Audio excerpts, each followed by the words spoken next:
Bueno, en realidad nunca hemos sido de como celebrar el aniversario, como hacer una fiesta, una celebración especial, porque creo que no es, ¿cómo podría decirlo? No es relevante salvo para dar gracias a Dios por el tiempo que nos ha dado, ¿cierto? Pero estaba orando, ¿cierto? Y creo que el tema que vamos a ver ahora, ¿cierto? Es el tema que yo le puse sembrando. Que realmente poder ver de que durante este tiempo y quizás el tiempo que Dios nos permita servirle, ¿cierto? El tema es saber sembrar y lo que estamos sembrando y para qué estamos sembrando. En nuestra vida personal, internamente, ¿cierto? En nuestras familias, en la iglesia y en el servicio que prestemos a nuestro prójimo, independientemente de dónde esté nuestro prójimo. ¿Ya? Entonces, vamos a partir con el Salmo 126, 5, 6, que es un salmo quizás bien, ¿cómo se llama? Conocido, ¿cierto? Dice, los que sembraron con lágrimas, con regocijo segarán. Irá arando y llorando el que lleva la preciosa semilla, mas volverá a venir con regocijo trayendo sus gavillas. Entonces, vemos que este salmo nos muestra, ¿cierto?, de que vamos, o de que en el caso del pueblo de, ¿cómo se llama? Israel, ¿cierto?, que sembraron en aflicción, en angustia, pero que el fruto de esa angustia iba a ser gozo. Por eso dice sembrando, o sea, con lloro, ¿cierto? Siembran, pero con regocijo van a cosechar, ¿ya? Y si bien el contexto uno lo puede ver desde el punto de vista del pueblo de ¿cómo se llama? Israel, ¿cierto? Cuando estaba pasando ¿cómo se llama? Su tribulación, ¿cierto? Vemos también que tiene una aplicación hacia nuestras vidas, que vamos a verlo ¿cómo se llama? Contextos bíblicos, ¿cierto? De cómo nosotros podemos sembrar y generalmente el tiempo de siembra va a ser en periodos de aflicción. Y, ¿cómo se llama? La idea es poder aprender a sembrar en este tiempo de aflicción y tener conciencia que cuando estamos en alguna controversia o algún tiempo de aflicción, tenemos que aprender a sembrar para lo eterno, porque lo que vamos a cosechar es lo eterno. Entonces, podemos verlo desde un punto de vista de la resurrección. Nosotros estamos en esta vida terrenal, ¿cierto? Y vivimos una vida de aflicción en el sentido que el Señor Jesucristo dijo, en el mundo o mientras estemos en el mundo tendremos aflicción. Pablo dice que las aflicciones del tiempo presente no se han de comparar, ¿cierto?, con lo que viene después de esta muerte. Entonces, en una perspectiva de lo que es esta vida, donde nuestro espíritu gime por estar con el Señor Jesucristo, como Pablo dice de que mientras estoy ausente en el Señor, quiero estar presente con Él, quiero partir de este cuerpo para poder estar con el Señor. Pero veo de que es más provechoso que esté aquí con ustedes para hacerles de edificación. ¿Ya? Entonces, vemos de que mientras estamos en esta vida terrenal, estamos en una especie de periodo de aflicción, en el sentido que nuestro espíritu y nosotros deberíamos anhelar poder ser reunidos para siempre con el Señor. ¿Ya? ¿Qué más? Y también lo podemos aplicar a las circunstancias prácticas de la vida. Es decir, estoy pasando un periodo de aflicción, ¿cierto? Yo puedo sembrar con una esperanza en que en esta misma vida, después de esa aflicción, va a venir una bendición o va a venir una enseñanza o un crecimiento. Entonces, esperando la resurrección y en cosas prácticas de esta vida en el aquí y el ahora. ¿Ya? Entonces, en esta vida, amados hermanos, es el tiempo de sembrar lo eterno. Vamos a ir a Primera de Corintios 15, 32 al 37 y algunos otros versículos. Yo los voy a leer porque puse esto acá para que fuese un poquito más rápido. ¿Ya? Primera de Corintios 15, versículo 32 al 37. Si como hombre batallé en Éfeso contra las bestias, ¿qué me aprovechará si los muertos no resucitan? Comamos y bebamos que mañana moriremos. No erréis, las malas conversaciones corrompen las buenas costumbres. Velad debidamente y no pequéis, porque algunos no conocen a Dios, para vergüenza vuestra hablo. Entonces, aquí vemos en el contexto que Pablo está, ¿cómo se llama? Hablando de esto, es confrontando una, ¿cómo se llama? ¿Cómo se llama? Herejía que se estaba moviendo en la iglesia donde no había resurrección de muertos, incluso que ya la resurrección de los muertos había acontecido con el Señor Jesucristo y ya no había más resurrección. Entonces Pablo tiene que confrontar eso, pero el punto es que esto nos muestra la base del cristianismo es la resurrección del Señor Jesucristo. Porque él dice, si no hay resurrección, entonces, ¿por qué estoy padeciendo? ¿Para qué lucho, persecuciones, predico, me esfuerzo, todo lo demás? Y todos nosotros padecemos si no hay resurrección. Es porque sin resurrección no hay sentido del servicio a Dios. Porque el galardón y todo lo que conlleva la herencia del reino se da en la resurrección. Porque, como dice este mismo ¿cómo se llama? Pasaje, ¿cierto? Lo incorruptible no puede heredar, o sea, lo corruptible no puede heredar lo incorruptible. Para poder heredar las promesas que Dios nos tiene, que son eternas, incorruptibles, santas y de naturaleza celestial y eterna, necesitamos estar revestidos de lo incorruptible. Y eso ocurre solamente en la resurrección. Si no hay esa creencia, si no hay esa esperanza, en vano vivimos el cristianismo y no podemos vivir un verdadero cristianismo. Por eso de que cuando no ahondamos en que esto es una realidad que va a ocurrir, ¿cierto? Y que es una esperanza verdadera que nos da Dios y nos da las arras o la prueba de esta resurrección, resucitándonos en nuestro espíritu. Esa es la certeza que Dios habita en mí, es la certeza que yo tengo de que realmente Jesús me da la garantía que me va a resucitar. Y eso yo lo experimento, no es teológico. Si yo no tengo la convicción que he nacido de nuevo y que Dios vive dentro de mí, entonces ¿qué esperanza tengo? Tengo que, tengo que experimentarlo, vivirlo, para poder tener esa esperanza de la resurrección. Entonces, sigue diciendo, eh, más dirá alguno, ¿cómo resucitarán los muertos? ¿Con qué cuerpo vendrán?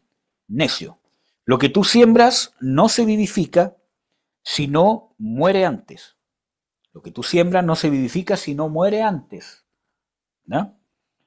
¿Qué más? Dice, y lo que siembras, no siembras el cuerpo que ha de salir, sino el grano desnudo, acaso de trigo o de otro grano. Y esto es importante porque nos muestra un principio sumamente importante. Nosotros no estamos sembrando y no hay cómo sembrar en con qué cuerpo vamos a resucitar. Eso es de Dios y es una promesa que Dios nos ha dado, que vamos a resucitar a su semejanza, del cuerpo resucitado y glorificado del Señor Jesucristo.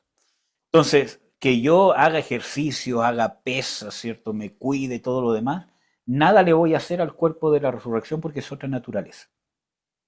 ¿Ya? Ahora bien, pero sí tengo que sembrar para la resurrección. Porque dice de que lo que tú siembras primero debe morir para poder vivir. Entonces, yo realmente siembro, pero siembro el grano desnudo. Y podríamos decir de que, bueno, es mucho más profundo, pero podríamos decir de que lo que siembro yo es mi carácter delante de Dios, mi justicia delante de Dios, mi identidad delante de Dios.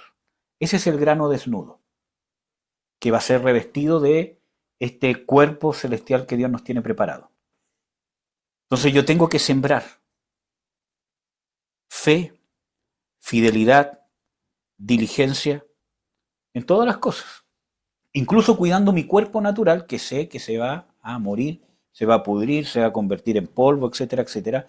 Yo lo que siembro es la diligencia, el agradecimiento a Dios, por ejemplo. Pero no en esta carne que, como dice Pablo, El hombre exterior, esta carne, se va desgastando con el tiempo, pero el interior se renueva de día en día. Y ese es el grano desnudo, que podríamos decir de que es la unión del alma con el espíritu. Cuánto yo he dejado que el espíritu tenga influencia sobre mi alma, porque eso es lo que forma mi carácter. Y eso es lo que tengo que sembrar. Entonces, dice, así también es la resurrección de los muertos. Se siembra en corrupción, mas se levantará en incorrupción. Entonces, si nosotros, miren, esto tiene un propósito.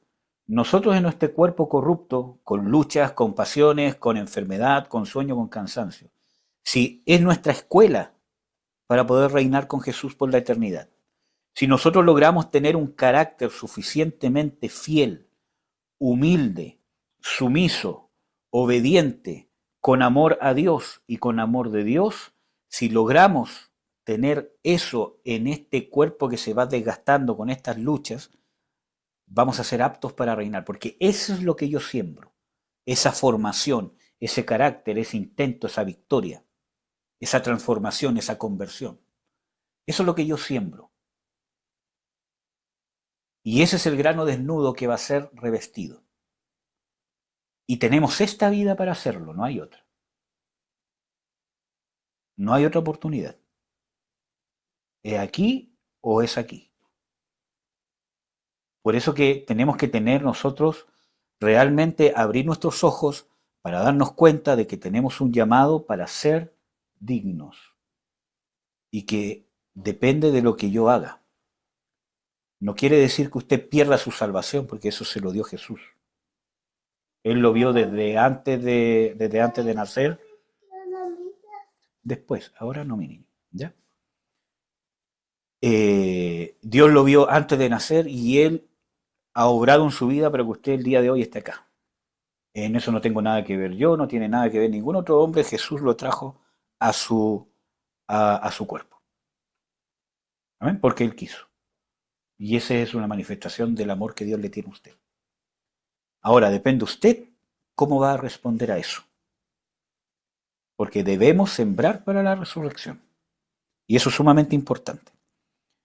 Entonces, cuando dice de que se siembra en corrupción es porque, mire, Jesús dice, por ejemplo, si ustedes no son fieles, ¿cierto? En lo que no es de ustedes, ¿quién les va a dar lo que realmente es de ustedes?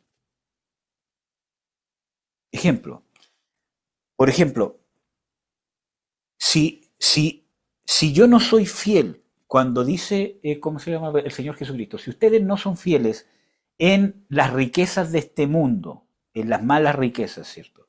¿Cómo van a ser fieles con las cosas celestiales? ¿Quién les va a dar lo que es vuestro? Entonces, si yo no logro ser fiel, si yo no logro ser íntegro, si yo no logro andar en justicia, en, en este mundo que está corrupto, con el dinero, con el sistema político, con el sistema social, ¿cierto? Que todos sabemos que está corrupto, ¿cierto? Que tiene injusticia en todos lados. Si yo en estas cosas, en las que administro en mis manos, no logro ser fiel, no logro ser luz, en estas cosas que no es lo que Dios nos ha prometido para heredar, ¿quién nos va a dar la verdadera herencia? ¿Cómo Dios nos va a confiar lo que Él ciertamente ya nos ha dado, que es nuestra parte? Y esto tiene que ver con la herencia, ¿cierto? Que el padre le daba al hijo, ¿cierto? Si bien el hijo tenía parte en la herencia porque ya era suya, pero llegaba un momento donde él podía solicitar su herencia, como vemos el caso de el hijo pródigo, ¿cierto? O cuando el padre muere, ¿cierto? Ya queda, ya no hay padre eh, con quien ¿cómo se llama? Compartirlo. Por ejemplo, nosotros vemos de que en la bendición que le dio, en la bendición que le dio, ¿cómo se llama? En la bendición que le dio, ¿cómo se llama? Isaac, ¿cómo se llama? A su hijo, dice de que le dio provisión. Y era un hombre que ya tenía 70 años, que ya estaba obrando en la herencia, trabajando junto con todo el negocio de la familia, pero llega un momento donde ya no es que estés trabajando por la herencia en conjunto, sino que ya ahora tú tomas tu responsabilidad, estudia y tú formas tu familia y a tus hijos tú se las vas a entregar, etcétera, etcétera. Entonces, ¿quién nos dará lo que es nuestro si nosotros no lo administramos cuando no es nuestro? Y por eso es sumamente importante la mayordomía y entender de que todo lo que tenemos no es nuestro, ni siquiera nuestros hijos. Y no como una frase, ¿cómo se llama? Cliché, ¿cierto? No, los hijos no son de nosotros porque se nos van. No, es un ser humano que Dios te encargó el cuidado de ese ser humano a ti, pero no es tuyo, porque lo creó Dios. Es que yo lo tuve en mi vientre o que yo lo engendré, sí, pero todo eso es por causa de lo que creó Dios. Dios te creó a ti, Dios creó el vientre, Dios creó todo el sistema, cómo funciona el nacimiento del hijo, etcétera, etcétera. Entonces, nada es nuestro. Nuestro trabajo, lo que tenemos, lo que no tenemos, lo que perdemos, nada es nuestro. Y lo mismo pasa cuando presentamos, por ejemplo, un servicio en la iglesia. Porque todos nosotros somos llamados para servir. Todos tenemos un llamado para servir en el cuerpo de Cristo. Entonces yo tengo que saber de que no es nuestro. ¿Cuál es el problema? Cuando yo empiezo a creer de que lo que Dios me ha encargado hacer es mío. En la iglesia y en la familia. Y ahí hay un problema.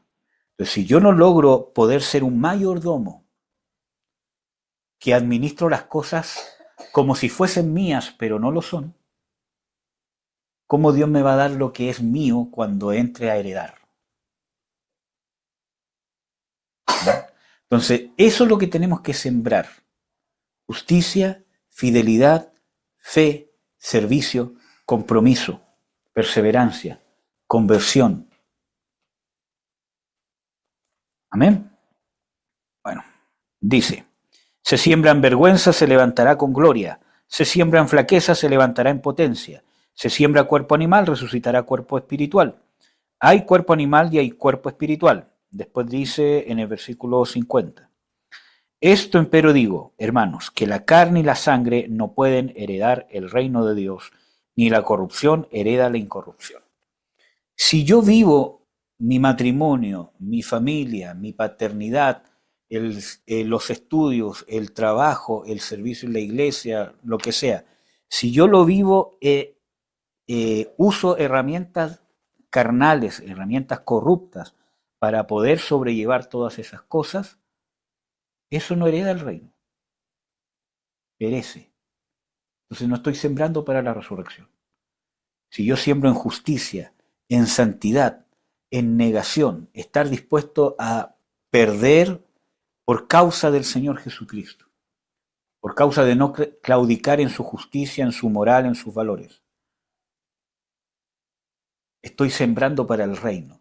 A eso se refiere Jesús cuando dice que nos hagamos tesoros en el cielo, donde la polilla y el orín no corrompen. Pero esas cosas se siembran no literalmente en el cielo, sino está hablando de lo espiritual, porque eso se ve reflejado en el cambio del corazón. Acuérdense que Jesús dice de que lo que sale de la boca sale del interior del corazón, que del corazón salen los malos pensamientos, los adulterios, homicidios, robos, todas esas cosas. Entonces, cuando dice que siembro en el cielo, no es que estoy sembrando, ¿cierto?, en un lugar físico como que hay un tesoro ahí arriba, ¿cierto? No, un baúl, ¿cierto? Sino que realmente estoy sembrando en lo espiritual. Y lo espiritual está dentro de mí, en mi espíritu. Cuánto yo me voy identificando con ese hombre espiritual o esa mujer espiritual que Dios ha creado a su imagen, y no es simplemente que yo lo crea, yo me identifico, sino que es cuánto se va reflejando en mi ser, en mi personalidad, en mi mente, en mi voluntad, mis emociones. Estoy sembrando porque ese es el corazón. Ahí siembro cosas que no se corrompen, cosas que no terminan con la muerte física, cosas que tienen trascendencia eterna. Amén. Que son los frutos del Espíritu. Entonces, En esta vida es el tiempo que tenemos de sembrar lo eterno. Perdón, negación, arrepentimiento, reconciliación, echar fuera el remordimiento, la amargura, el odio, el resentimiento, pedir perdón si soy yo el que ha hecho algo, restaurar. ¿Amén? ¿Qué más? Sembramos en el Espíritu no solo para cegar en la resurrección, sino aquí y ahora. Gálatas 6, 7 al 10 dice, no os engañéis, Dios no puede ser burlado, que todo lo que el hombre sembrare, eso también segará. Porque el que siembra para su carne, de la carne segará corrupción, mas el que siembra para el Espíritu, del Espíritu segará vida eterna. No nos cansemos pues de hacer el bien, que a su tiempo segaremos. Ahí está hablando del tiempo presente. ¿Eh? Que a su tiempo segaremos si no hubiéramos desmayado. Así que, entre tanto que tenemos tiempo, hagamos bien a todos y mayormente a los domésticos de la fe o a la familia de la fe. Y esto tiene que ver con el aquí y el ahora. Si usted aquí y ahora en sus relaciones personales, en lo que emprende, en su trabajo, en los proyectos, en su matrimonio, en su familia, con amigos, lo que sea, si usted siembra en la carne, de la carne va a segar corrupción. ¿Amén? Ego, rencillas, arrogancia, disensiones, va a cegar corrupción. Si yo, por ejemplo, a él, soy, ¿cómo se llama? Un maltratador. Cuando tenga 15 años, yo no puedo esperar que me ame, porque me va a odiar. Entonces yo digo, ¿por qué ahora no me quiere hablar? ¿Cierto? O cuando tenga quizás 20 años, ¿cierto? Porque cuando tienen 15 años siempre están con esa rebelión. Pero cuando tenga 20 años. Entonces, él sembró ¿qué cosa? Discordia, ofensa, se fue, que no paga la pensión, etcétera, etcétera. Y odio, ¿cierto? Y cuántas cosas más. Y espera cegar ¿qué cosa? Amor. Sí, sembró ¿qué cosa? Odio. Entonces muchas veces nosotros hacemos cosas semejantes en nuestra familia o en nuestras relaciones, en nuestro matrimonio, y esperamos cegar ¿qué cosa? Un beneficio que nunca sembramos.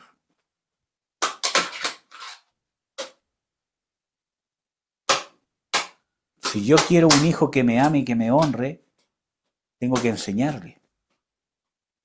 Y probablemente recién los frutos los voy a empezar a ver cuando ya tenga 20 años. Porque ahí yo creo que recién ya podríamos decir que se está convirtiendo en un adulto. Está empezando recién a conocer la vida, porque todavía le quedan porrazos para darse cuenta.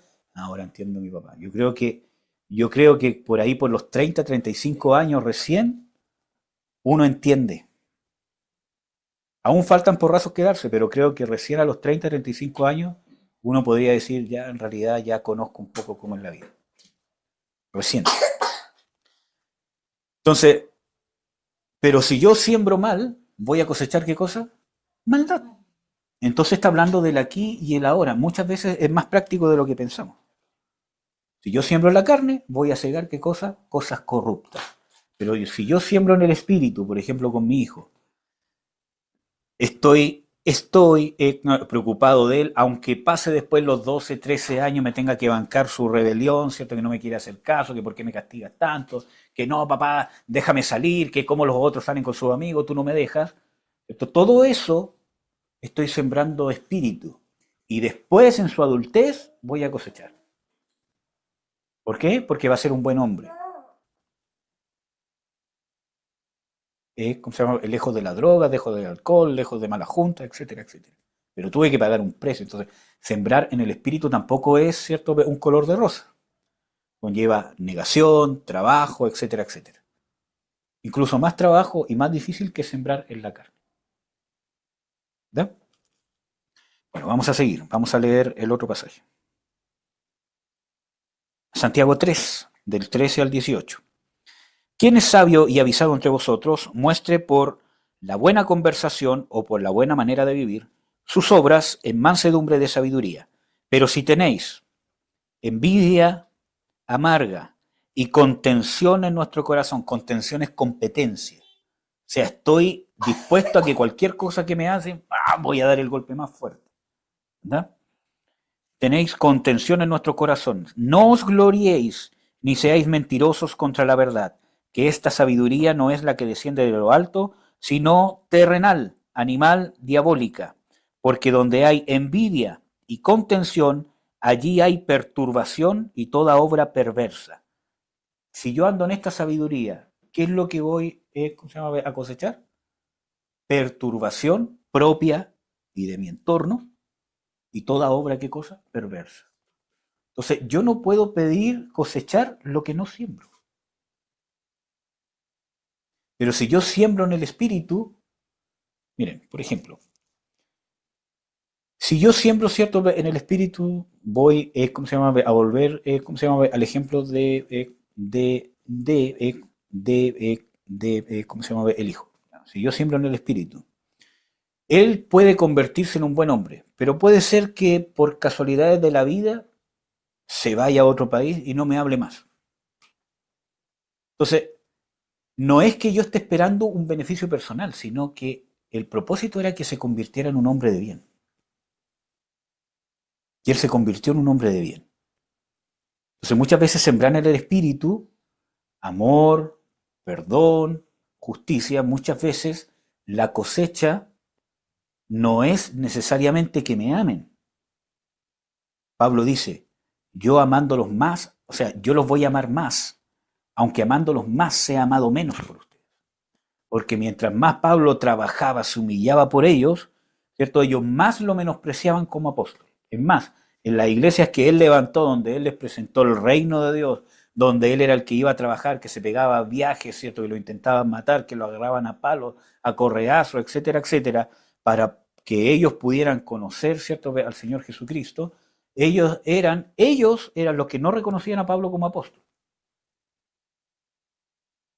A Pedro sí, porque era famoso, ¿cierto? Pedro el que estuvo con Jesús, ¿cierto? Etcétera, etcétera. Pero Pablo no. Entonces, o sea, en su propia, entre comillas digo su, pero en la propia iglesia que él había levantado era donde menos lo reconocían. Y si le pasó a Jesús cuando él dijo, no hay profeta ni en su tierra ni en su parentela, ni siquiera sus hermanos creían en él. Y no por falta de Jesús, porque Jesús era el mismo siempre, era el Hijo de Dios.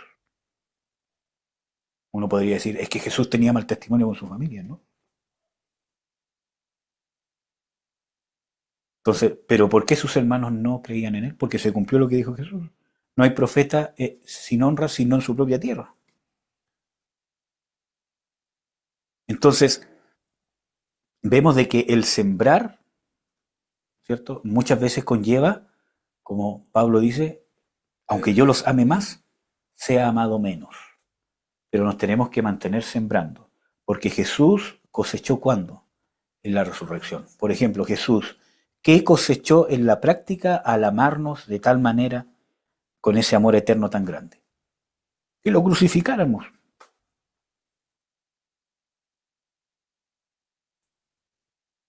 Amén. Por eso dice que el que siembra llorando con regocijo segará. Amén. Entonces tiene que ver en las cosas prácticas de la vida como en la eternidad. Dice, mas la sabiduría que es de lo alto, primeramente es pura. Y esto es importante, nuestro corazón es puro delante de Dios, nuestros sentimientos, nuestras motivaciones, en nuestro matrimonio, en nuestra familia, en nuestra paternidad, en lo que hacemos, en lo que creemos, en la iglesia, en nuestra relación con las personas del mundo, es pura delante de Dios. Porque si no está eso, no hay sabiduría divina. Porque la sabiduría que viene de lo alto, primeramente, es pura. Primeramente. ¿Qué más dice? Después, pacífica. Lo mismo.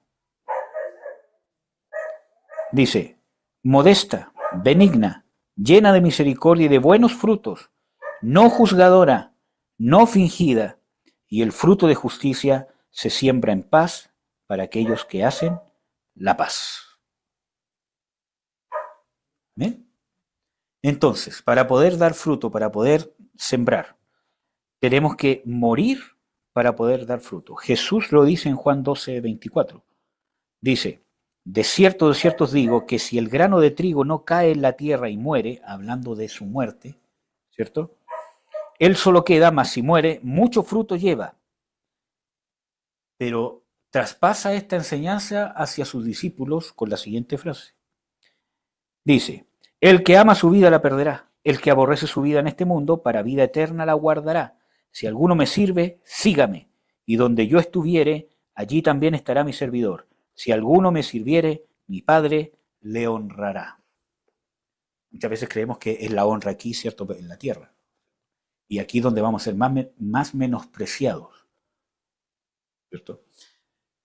Entonces, ¿a qué se refiere Jesús? A la negación. Si alguno quiere servirme, niéguese a sí mismo. Desprecie su vida hasta la muerte, hasta cierto ese punto. Y eso es, nosotros así estamos sembrando para dar fruto, no solamente en la resurrección, como lo dice aquí Jesús, sino en lo práctico de la vida. Amén. Sembremos en el Espíritu, como decía ¿cómo se llama? El pasaje que habíamos visto. No nos cansemos de hacer el bien, que a su debido tiempo segaremos. Pero el bien, no lo que a mí me parece, el bien de Dios, que es el que cuesta porque conlleva negación. Y ahí se cumple que siembro con lágrimas. Entonces en la tribulación, en la angustia, en estas situaciones que nos toca vivir, tenemos la oportunidad de sembrar en el Espíritu. Paciencia, perseverancia, fe, creer en las promesas de Dios, seguir perseverando haciendo el bien, perdonar, pedir perdón, restaurar, cambio, conversión, búsqueda de Dios. Estoy sembrando en medio de la tribulación para el Espíritu. Y a su tiempo segaremos. Aquí y ahora y también en la resurrección. ¿Ven? Bueno, creo que quedan dos pasajes bíblicos. Para que lo que sembramos sea fructífero, debe ser hecho en Dios. O sea, no podemos sembrar cualquier cosa que nos parezca bonito. Miren qué es lo que dice aquí. Jeremías 12:13 dice, sembraron trigo y segarán espinas. Tuvieron la heredad, mas no aprovecharon nada. Se avergonzarán de vuestros frutos a causa de la ardiente ira de Jehová. O sea, ellos hacían los sacrificios, hacían todo lo que Dios les había dicho en las ordenanzas, pero no estaban sembrando de acuerdo a lo interior que tenían que tener de conversión a Dios. Por lo tanto, todo lo que estaban sembrando iban a cosechar no lo que esperaban, sino iban a cosechar la ira de Dios. ¿Ya? Oseas 8:7, porque sembraron viento y torbellino segarán, no tendrán mies, ni el fruto hará harina. Si la hiciere, extraños la tragarán. Y es el mismo concepto. Si yo siembro, tengo que sembrar lo que viene de Dios, la semilla de Dios. Lo que está de acuerdo a la palabra de Dios, lo que está de acuerdo a la voluntad de Dios. Si yo siembro la voluntad de Dios en mi vida, en mis relaciones familiares, en mis relaciones con la iglesia, en mis relaciones con el mundo, con los conocidos, si yo siembro la voluntad de Dios en resolver los conflictos y las aflicciones que me toca vivir, voy a cegar cosas del reino. Pero si yo lo hago a mi manera, a espaldas de la palabra de Dios, o sin buscar diligentemente cuál es la opinión de Dios en las Escrituras, de acuerdo con lo que yo pienso, mi forma de ser o cómo yo actúo, voy a cegar. No puedo cegar si no siembro en Dios. No puedo cegar un fruto de Dios si no siembro de acuerdo a Dios.